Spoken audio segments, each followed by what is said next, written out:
In light of the recent US presidential elections, someone shared a video regarding the so-called democratic elections in China during the Mao era.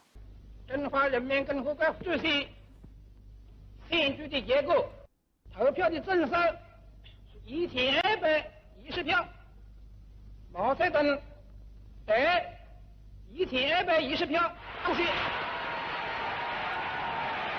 Someone commented, totalitarianism allows one individual to kidnap everyone else. The reason why totalitarianism can exist and survive is that enough people have abandoned the value of justice and betrayed their conscience for personal benefit. Someone shared a graph of the state of the race in Wisconsin and said, it's clear that Biden's line is not a curve at all, but a straight one, directly surpassing Trump's at the last moment. This one shows the state of the race in Michigan. The curve that represents Biden's votes suddenly went straight up at the last moment. Someone commented, these are statistically impossible, unless the votes were fabricated. They are blatantly committing illegal deeds. Someone said, how can this even be called an election? This is obviously another form of civil war, in which a group of corrupt individuals are conspiring to steal the power of ruling the country. Someone said, how ironic is it that among the 120,000 additional votes in Pennsylvania, none of them was in support of Trump? This is the biggest joke about democracy in American history. If this falsification is allowed to continue, freedom, democracy, and the rule of law, the values which America was founded upon, will no longer be upheld and celebrated. Someone said, originally Trump was leading all 5 key states, but they suddenly stopped counting votes and claimed that they had to wait for the mail-in ballots. Clearly, they were prepared to cheat. Trump tweeted about this, but Twitter marked it as potentially misleading about the election process. But at the same time, Biden's posts were not restricted. Someone shared this video clip, which is from a 2018 investigation conducted by Project Veritas on Twitter. The man in the video is a former engineer at Twitter. A reporter from Project Veritas was interviewing him. So does the Chinese government or anybody, do you think they would call Twitter and be like, you need to ban anyone that's on Twitter that's from China? Do they do that? I cannot disclose that information. What? Why? I cannot disclose that information. That's crazy. So that means yes. I didn't say that.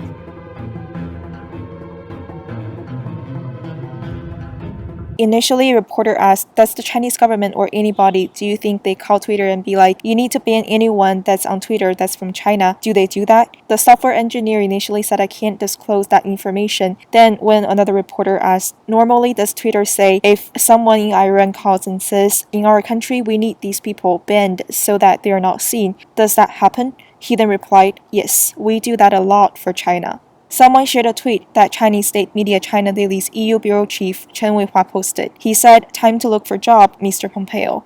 This may, to some extent, reflect Beijing's favorable attitude toward Biden's potential ascendance as the new US president. Someone then replied with this picture implying Biden's close ties with Beijing. Regarding the series of fraud incidents that occurred in the US elections this year, a member of the religious community commented, as someone who believes in God, I am not worried about what happened in the US. No matter what seemingly unexpected things occur, they would still be part of the arrangement. Perhaps through this election, people will see the fragility of the democratic system. I believe that in a few months, Trump will still be the president of the United States.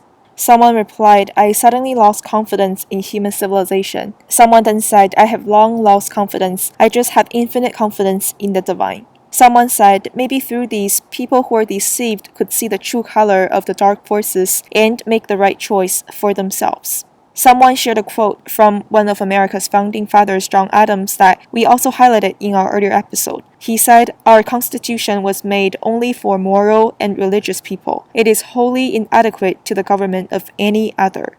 Someone then commented, in a nutshell, the US Constitution and system only guard against gentlemen, not villains. Someone then replied, without the restraint of moral beliefs, even if countless laws are in place, there will still be criminals held in prisons. Therefore, simply emphasizing the rule of law can't help move a society along a vicious circle. This holds true in the US as well as rule-based international organizations like the WTO and the UN. They can't resist infiltration and destruction from a regime like Beijing that uses vicious tactics. This, to some extent, may also explain why currently in the US, the electoral system is being challenged and attacked in a subversive manner. Here, someone shared a quote from Nobel Prize-winning American economist Milton Friedman.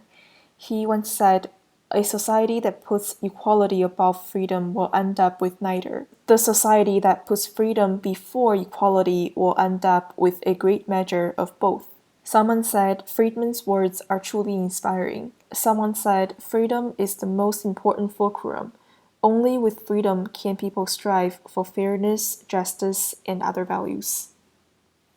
In our earlier episodes, we shared about various netizens' views on freedom, and someone said, freedom is actually a very relative concept. Its connotation is different in different time periods. In fact, freedom is a human right that exists below morality and law. Someone shared his understanding of democracy and said, I am used to seeking to understand concepts from words. For example, speaking of democracy, the first thing that I think of is the use of democracy in countries' names. For example, East Germany was called German Democratic Republic. North Korea is called Democratic People's Republic of Korea. And it's worth pointing out that the People's Democratic Dictatorship is a unique vocabulary created by the CCP and incorporated into the Chinese Constitution by Mao. The CCP regards it as China's political system and a form of the Chinese people's so-called proletarian dictatorship. Connecting these together may provide some helpful insights into the meaning of democracy. In addition, this picture shows the statue of the goddess of democracy that was erected on Tiananmen Square during the 1989 pro-democracy movement. She was actually only in place for a few days. It was said that this was created following the Statue of Liberty in America. In light of these, it's not too radical to say that, at times, democracy was a patent of centralized states. There is no mention of democracy in the names of Western countries such as the UK, the US, Canada, Australia, France, nor in Asian countries like Japan and South Korea.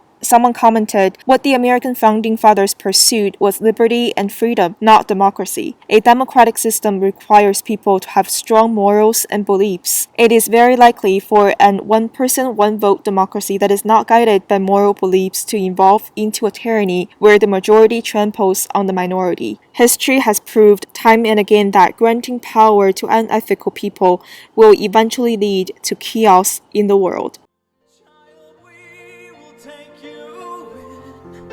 Child, we will bring you home. You'll be a flower that sees the spring.